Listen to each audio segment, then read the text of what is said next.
ಬೆಂಗಳೂರು ನಗರ ಜಿಲ್ಲೆಯಲ್ಲಿ ನಗರ ಪ್ರದೇಶಕ್ಕೆ ಹೊಂದಿಕೊಂಡಂತೆ ಇಂಡಸ್ಟ್ರಿಯಲ್ ಏರಿಯಾಗಳಲ್ಲಿ ನಮಗೆ ವಿದ್ಯಾರ್ಥಿಗಳ ಕೊರತೆ ಇಲ್ಲ. ಅವಶ್ಯಕತೆಗಿಂತ ಹೆಚ್ಚು ವಿದ್ಯಾರ್ಥಿಗಳಿದ್ದಾರೆ. ಉದಾಹರಣೆಗೆ ಹೇಳಬೇಕಾದ್ರೆ ಬೊಮ್ಮಸಂದ್ರ ಇಂಡಸ್ಟ್ರಿಯಲ್ಲಿ ಒಂದು ಶಾಲೆ ಇದೆ, ಸುಮಾರು 2,000 ಜನ ಇದ್ದಾರೆ. ಅಲ್ಲಿ CSR ಫಂಡ್ಸ್ ಇಂದ ದೊಡ್ಡ ಶಾಲೆನೂ ಕಟ್ಟಿಸ್ಕೊಟ್ಟಿದ್ದಾರೆ. ನಮಗೆ ಅಲ್ಲಿ ಶಿಕ್ಷಕರ ಕೊರತೆ ಇದೆ. ನೀವು ಕೇವಲ 180 ಶಿಕ್ಷಕರನ್ನ ಪ್ರೌಢಶಾಲೆ ಕೊಟ್ಟಿದ್ದಿಲ್ಲ. ಇಡೀ ನೀವು ಹೇಳ್ತಕ್ಕಂಥದ್ದು ಅಲ್ಲಿ ಸಿಕ್ಕಾಪಟ್ಟೆ ಕೊರತೆ ಇದೆ. ಎರಡನೇದು ಕೊರತೆ ಇರತಕ್ಕಂಥದ್ದು ಪ್ರೌಢಶಾಲೆಗಳಲ್ಲಿ ಇಂಗ್ಲಿಷ್ ಮೀಡಿಯಂ ಬೇಕಾಗುತ್ತೆ. ವಿಶೇಷವಾಗಿ ಕಾರ್ಮಿಕರು ವಾಸ್ತವ ಜಾಗದಲ್ಲಿ ಬೇರೆ ನಮ್ಮ ಕರ್ನಾಟಕ ಬಿಟ್ಟು ಹೊರಗಿನವರು ಜಾಸ್ತಿ ಜನ ಇದ್ದಾರೆ. ಆದ್ದರಿಂದ ನಮಗೆ ಇಂಗ್ಲಿಷ್ ಮೀಡಿಯಂ ಶಾಲೆ ಬೇಕಾಗ್ತದೆ.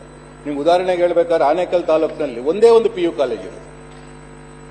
ಸೊ ಇಷ್ಟು ನಮಗೆ ವಿದ್ಯಾರ್ಥಿಗಳ ಕೊರತೆ ಇಲ್ಲ. ಆದರೆ ನಮಗೆ ಬೇಕಾದಂತ ಪ್ರೌಢಶಾಲೆ ಇಂಗ್ಲಿಷ್ ಮೀಡಿಯಂ ಬೇಕು ಮತ್ತು PU ಕಾಲೇಜ್ಗಳಾಗಬೇಕು. ಇದನ್ನು ಬೆಂಗಳೂರು ನಗರ ಜಿಲ್ಲೆಯಲ್ಲಿ ಕೊರತೆ ಇರತಕ್ಕಂಥದ್ದು. CSR ಫಂಡ್ಸ್ ಅಲ್ಲಿ ನಾವು ಕಟ್ಟಡ ಕಟ್ಸ್ಕೊಳ್ತೀವಿ, ಆದರೆ ನಮಗೆ ಶಿಕ್ಷಕರ ಕೊರತೆ ಹೆಚ್ಚಾಗಿರೋದ್ರಿಂದ ಇದಕ್ಕೆ ಗಮನ ಹರಿಸಬೇಕು ಅಂತ ನಿಮ್ಮಲ್ಲಿ ನಾನು ಮನವಿ ಮಾಡ್ತೀನಿ. ಸಭಾಪತಿಗಳೇ, ಅವ್ರು ಕೇಳ್ತಕ್ಕಂಥದ್ದು ಒಂದು ಪರ್ಟಿಕ್ಯುಲರ್ ಸ್ಕೂಲಲ್ಲಿ ಅಡ್ಮಿಷನ್ ಜಾಸ್ತಿ ಆಗಿದೆ, ಅಲ್ಲಿ ನಾನು ಹೇಳು ಉದಾಹರಣೆ ಅಷ್ಟೇ. ಎಲ್ಲ ಕಡೆನೂ ಇದೆ. ಆ ತರ ಇನ್ನೆಲ್ಲೆಲ್ಲ ಆಗಿದೆ, ಅಲ್ಲೆಲ್ಲದೂ ಕೂಡ ನಾವು ಕರೆಕ್ಟಾಗಿ ಶಿಕ್ಷಕರನ್ನ ಕೊಡ್ತಕ್ಕಂಥದ್ದು. ಬಟ್ ಏನಾಗಿದೆ, ಇಡೀ ರಾಜ್ಯದಲ್ಲಿ ಶಿಕ್ಷಕರ ಕೊರತೆ ಇರೋದು ತಮಗೂ ಕೂಡ ಗೊತ್ತಿದೆ. ಈಗ ನಾವು 15,000 ಟೀಚರ್ಸ್ನು ಕೂಡ ನಾವು ತಗೊಳ್ಬೇಕು ಅಂತ ಹೇಳಿ ನಾವು ತಗೊಳ್ತಾ ಇದ್ದೀವಿ. ಅದನ್ನ ಆದಷ್ಟು ಬೇಗ ಪ್ರಕ್ರಿಯೆಯನ್ನು ಕೂಡ ಶುರು ಮಾಡ್ತೀವಿ. ಆದ್ರೆ ಅತಿಥಿ ಶಿಕ್ಷಕರನ್ನ ನಾವು ಯಾವಾಗ ಶಾಲೆ ಶುರು ಆಗುತ್ತೆ ಅವತ್ತಿಂದನೇ ತಗೊಳ್ತಾ ಇದ್ದೀವಿ. ಅದಕ್ಕೆ ಬೆಂಗಳೂರಲ್ಲೂ ಕೊಟ್ಟಿದ್ದೀವಿ, ಇಡೀ ರಾಜ್ಯದಲ್ಲಿ ಎಲ್ಲ ಸ್ಕೂಲಲ್ಲೂ.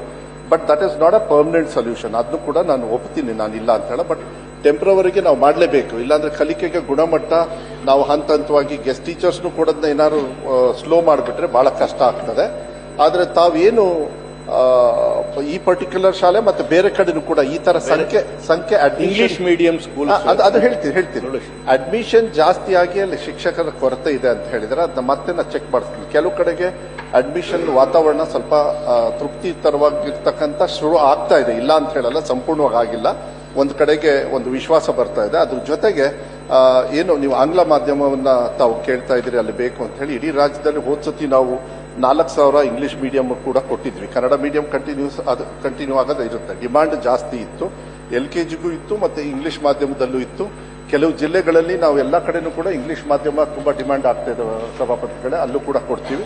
ಮತ್ತೆ ಅವ್ರು ಏನು ಇಂಗ್ಲಿಷ್ ಮಾಧ್ಯಮವನ್ನ ತಾವು ಕೇಳ್ತಾ ಇದ್ರಿ, ಅದ್ರ ಜೊತೆಗೆ ನಾವು ಇಂಗ್ಲಿಷ್ ಮಾಧ್ಯಮ ಕೊಟ್ಬಿಟ್ವಿ. ಆದ್ರೆ ಟೀಚರ್ಸ್ ಕೆಲವು ಕಡೆಗೆ ನಮಗೆ ಕ್ವಾಲಿಫೈಡ್ ಟೀಚರ್ಸ್ ಆಗಿರ್ಲಿಲ್ಲ. ಈಗ ನಾವು ರಿಕ್ರೂಟ್ಮೆಂಟ್ ತಗೊಳ್ಬೇಕಾದ್ರೆ ಅದನ್ನು ಗಮನ ತಗೊಳ್ತೀವಿ. ಪ್ಲಸ್ ಈ ಸತಿ ಬಜೆಟ್ ಅಲ್ಲಿ ಸ್ಪೆಷಲ್ ಆಗಿ ನಾವು ಇಂಗ್ಲಿಷ್ ಮೀಡಿಯಂಗೋಸ್ಕರನೇ ಅಂದ್ರೆ ಇಂಗ್ಲಿಷ್ ಕಲಿಕೆಗೆ ನಮ್ಮ ಟೀಚರ್ಸ್ಗೆ ಟ್ರೈನಿಂಗ್ ಕೊಡೋದಕ್ಕೆ ಸಪರೇಟ್ ಬಜೆಟ್ ಅಲೋಕೇಶನ್ ನಾವು ಇಟ್ಟಿದ್ದೀವಿ. ಅದನ್ನ ಖರ್ಚನ್ನ ಮತ್ತು ಕಾರ್ಯಕ್ರಮನೂ ಕೂಡ ನಮ್ಮ ಇಲಾಖೆಯವರಾಗಲೇ ನೀವು ಶುರು ಮಾಡ್ಕೊಂಡಿದ್ದೀವಿ. ಅವಾಗ ಸರಿ ಆಗುತ್ತೆ. ಯಾಕಂದ್ರೆ ಇಂಗ್ಲಿಷ್ ಮೀಡಿಯಂ ಅಂತ ಘೋಷಣೆ ಮಾಡಿ ಇಂಗ್ಲಿಷ್ ಹೇಳ್ಕೊಡೋದಕ್ಕೆ ಟೀಚರ್ ಅವ್ರಿಗೆ ಕ್ವಾಲಿಫಿಕೇಶನ್ ಕೂಡ ಸ್ವಲ್ಪ ಕಮ್ಮಿ ಇತ್ತು, ಇಲ್ಲ ಅಂತ ಹೇಳಲ್ಲ. ಸದಸ್ಯರು ಸುಮಾರಷ್ಟು ಕಡೆಗೆ ನಾವೆಲ್ಲ ಚರ್ಚೆ ಮಾಡಬೇಕಾದ್ರೆ ಅದನ್ನೆಲ್ಲ ಹೇಳಿದ್ದಾರೆ. ಸೊ ಇಂಗ್ಲಿಷ್ ಮೀಡಿಯಂ ಕೊಡೋದ್ರ ಜೊತೆಗೆ ರೆಗ್ಯುಲರ್ ಟೀಚರ್ಸ್ ಕೊಡೋದ್ರ ಜೊತೆಗೆ ಗುಣಮಟ್ಟದ ಶಿಕ್ಷಣವನ್ನ ಇಂಗ್ಲಿಷ್ ಮಾಧ್ಯಮದಲ್ಲಿ ಏನು ಟೀಚರ್ಗೆ ಕೊರತೆ ಇದೆ ಅವರಿಗೆ ಟ್ರೈನಿಂಗ್ ಕೊಡ್ತಕ್ಕಂಥದ್ದು ಕೂಡ ನಾವು ಒಳ್ಳೆ ರೀತಿಯಲ್ಲಿ ಮಾಡ್ತೀವಿ. ಮತ್ತೆ ಎಲ್ಲೂ ಕೂಡ ನಮಗೆ ಇನ್ಫ್ರಾಸ್ಟ್ರಕ್ಚರ್ಗೆ ತೊಂದರೆ ಆಗಿರ್ತಕ್ಕಂಥದ್ದು ಬೆಂಗಳೂರಲ್ಲಿ, ನೀವು ಪ್ರಶ್ನೆ ಕೇಳಿದ್ದು ಬೆಂಗಳೂರಲ್ಲಿ ಕೇಳಿದಿರಿ, ಅಲ್ಲಿ ಯಾವುದೇ ತರದ ಇಲ್ಲ. ಅಲ್ಲೂ ಕೂಡ ನಾವು ಕರ್ನಾಟಕ ಪಬ್ಲಿಕ್ ಶಾಲೆ ಅಂತೇಳಿ ಬೇರೆ ಕಡೆಗೆ ಹೆಂಗ್ ಮಾಡ್ತೀವಿ, ಇಲ್ಲಿ BPS ಅಂದ್ರೆ ಬ್ಯಾಂಗ್ಳೂರ್ ಪಬ್ಲಿಕ್ ಶಾಲೆ ಅಂತ ಹೇಳಿ ಅದಕ್ಕೂ ಕೂಡ ಹಿಂದೆ ನಾವು ಘೋಷಣೆ ಮಾಡಿ ಅನುದಾನವನ್ನು ಕೊಟ್ಟು ಅದು ಕೆಲಸನೂ ಕೂಡ ಶುರು ಆಗ್ತಾ ಇದೆ. ನಾನು ಹೆಚ್ಚುವರಿ ಎಲ್ಲಿ ಮಕ್ಕಳ ಅಡ್ಮಿಷನ್ ಜಾಸ್ತಿ ಆಗ್ತಾ ಇದೆ ಅಲ್ಲಿ ಕೊರತೆ ಏನಿದೆ ಅದನ್ನ ಆದಷ್ಟು ಬೇಗ ಅವರಿಗೆ ತೃಪ್ತಿಕರವಾಗಿರ್ತಕ್ಕಂಥ ಶಿಕ್ಷಕರನ್ನ ಕೊಡ್ತಕ್ಕಂಥ ಕೆಲಸವನ್ನ ನಾವು ಮಾಡೋದು. ಒಂದು ನಿಮ್ಮಿಂದ ನಾನು ಕೇಳ್ಕೊಳ್ಳೋದು, ಈ KPS ಶಾಲೆಗಳು ಪ್ರಾರಂಭ ಮಾಡ್ತೀರಿ ಅಂತ ಹೇಳಿದ್ದೀನಿ. 2018ರಿಂದ 25ರವರೆಗೆ 309 KPS ಶಾಲೆ ಇದೆ ಅಂತ ಹೇಳಿ. ಬೆಂಗಳೂರು ನಗರ ಜಿಲ್ಲೆಯಲ್ಲಿ ಎಷ್ಟಿದಾವೆ ಅದೇನಾದ್ರೂ ಮಾಹಿತಿ ಇದೆಯಾ?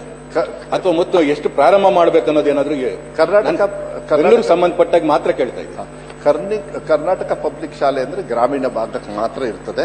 ಬೆಂಗಳೂರು ಗ್ರಾಮೀಣನೇ, ನಗರದೊಳಗೆ ಹೇಳ್ತಾ ಇಲ್ಲ, ನಗರ ಜಿಲ್ಲೆ ಅಂತ ಕೇಳೋದು. ನಗರ ಜಿಲ್ಲೆಯಲ್ಲಿ ಎಷ್ಟೆಷ್ಟಿದೆ ಅಂತ ಹೇಳಿ ಮಾಹಿತಿ ಏನಾದ್ರು ಕೊಟ್ಟಿಲ್ಲ ಅಂದ್ರೆ ನಾನು ವೈಯಕ್ತಿಕವಾಗಿ ತಮಗೆ ಕಳಿಸ್ಕೊಡ್ತೀನಿ. ಪ್ಲಸ್ ಸಿಟಿಗೆ ಸೀಮಿತವಾಗಾದರೆ BPS ಅಂತ ಇದೆ, ಅದು ಬ್ಯಾಂಗ್ಳೂರ್ ಪಬ್ಲಿಕ್ ಶಾಲೆ ಅಂತ. ಆ ವಿಚಾರನೂ ಬೇಕಾದ್ರೆ ಕೊಡ್ತೀನಿ. ಇದನ್ನು ಕೂಡ ನಾನು ವಿವರಣೆ ಮಾಡಿ ಬೆಂಗಳೂರು ಗ್ರಾಮಾಂತರದಲ್ಲಿ ಎಷ್ಟಿದೆ ಅಂತ ಮಂತ್ರಿಗಳು ಅವರಿಗೆ ಕಳಿಸ್ಕೊಟ್ಬಿಡಿ. ಅದನ್ನ ನಾನು ಅದು ಕಳಿಸ್ಕೊಡ್ತೀನಿ. ಅವ್ರು ಏನ್ ಕೇಳಿದಾರೆ ಅದನ್ನ ಅದು ಈಗ ನನ್ನ ಹತ್ರ ಸದ್ಯಕ್ಕೆ ಅವೈಲಬಿಲಿಟಿ ಆ ಪರ್ಟಿಕ್ಯುಲರ್ ಇದಿಲ್ಲ, ನಾ ಕಳಿಸ್ಕೊಡ್ತೀನಿ. ಊರಲ್ಲೂ ಇದೆ.